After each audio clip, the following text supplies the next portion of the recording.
Assalamualaikum warahmatullahi wabarakatuh.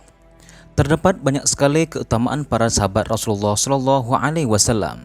Mereka adalah orang-orang generasi awal yang menegakkan agama Islam, menemani Nabi Muhammad Shallallahu Alaihi Wasallam ketika dihina, disiksa dan direndahkan oleh kafir Quraisy. Mereka mengorbankan harta benda, kedudukan, dan meninggalkan keluarga mereka demi perjuangan Islam.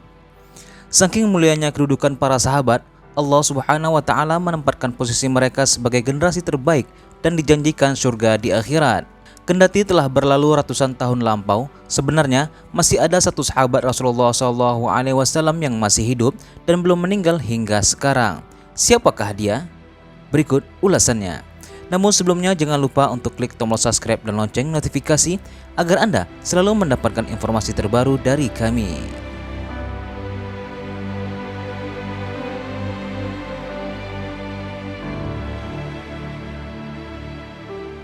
Kemuliaan para sahabat ini tergambar dalam firman Allah Subhanahu wa Ta'ala dalam surah Al-Anfal ayat 62.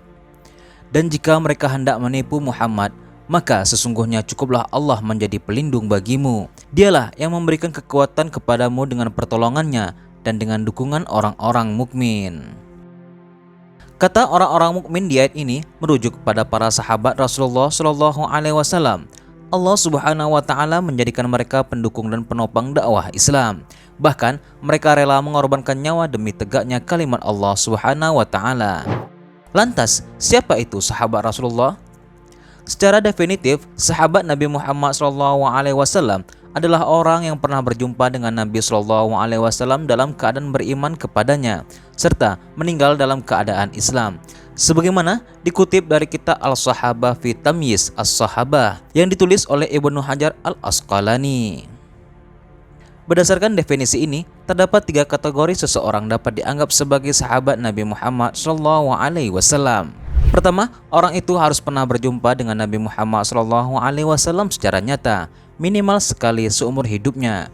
Orang-orang yang menyatakan bermimpi bertemu beliau SAW tidak bisa dikategorikan sebagai sahabat karena pertemuan itu terjadi di alam bawah sadar serta tidak berlaku dalam kategori ini. Yang kedua, para sahabat harus dalam keadaan beriman. Karena itulah orang-orang yang mempunyai simpati ke Islam dan mendukung dakwah Nabi Muhammad SAW namun tidak beriman tidak bisa dianggap sebagai seorang sahabat. Sebagai misalnya, paman Nabi Muhammad SAW, Abu Thalib, adalah seorang pelindung dakwah beliau. Ia bersimpati dan mendukung langkah Rasulullah SAW. Sayangnya, hingga Abu Thalib meninggal, ia tidak mengucapkan kalimat syahadat dan belum beriman kepada Allah Subhanahu wa Ta'ala. Yang ketiga, seorang sahabat harus meninggal dalam keadaan muslim. Di masa kenabian, terdapat sejumlah orang yang memeluk Islam dan berjuang bersama Rasulullah SAW. Namun di akhir hayatnya, mereka keluar dari Islam. Di antara mereka yang murtad adalah Ubaidillah bin Jahsy dan istrinya, Ummi Habibah binti Abu Sufyan.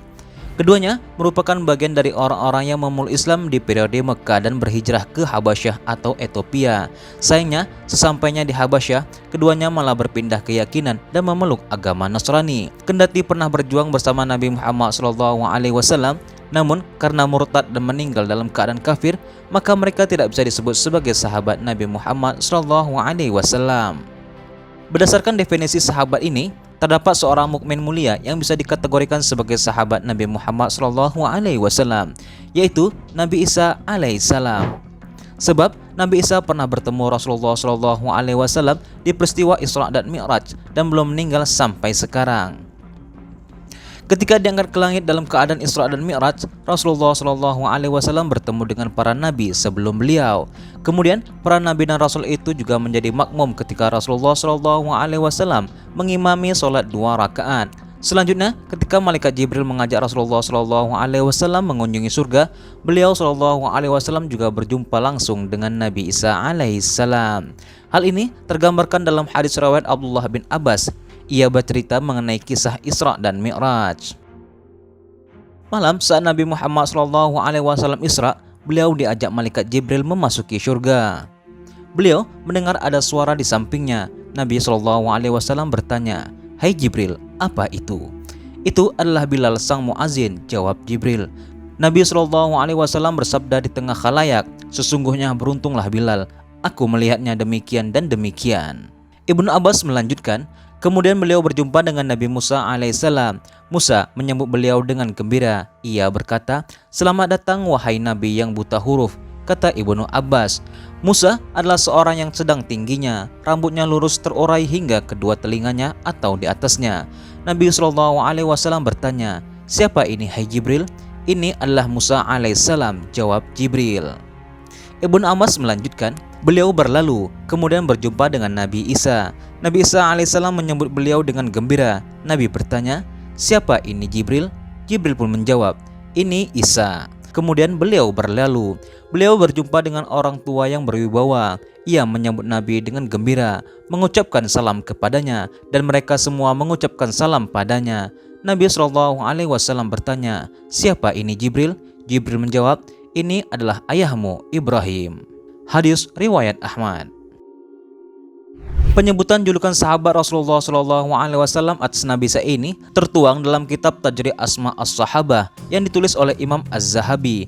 Nabi Isa alaihissalam diangkat oleh Allah Subhanahu wa taala ke langit dan belum meninggal hingga sekarang. Ia beriman kepada ajaran Nabi Muhammad SAW, bertemu langsung dengan beliau SAW, dan kelak akan diturunkan lagi ke bumi sebelum hari kiamat. Ketika Nabi Isa alaihissalam turun ke bumi, ia akan menyampaikan syariat Islam yang diajarkan Nabi Muhammad SAW. Penurunan Nabi Isa ke bumi adalah salah satu tanda kiamat besar. Nabi Isa akan membunuh Dajjal dan membersihkan penyimpangan agama Islam di muka bumi ini. Wallahu a'lam.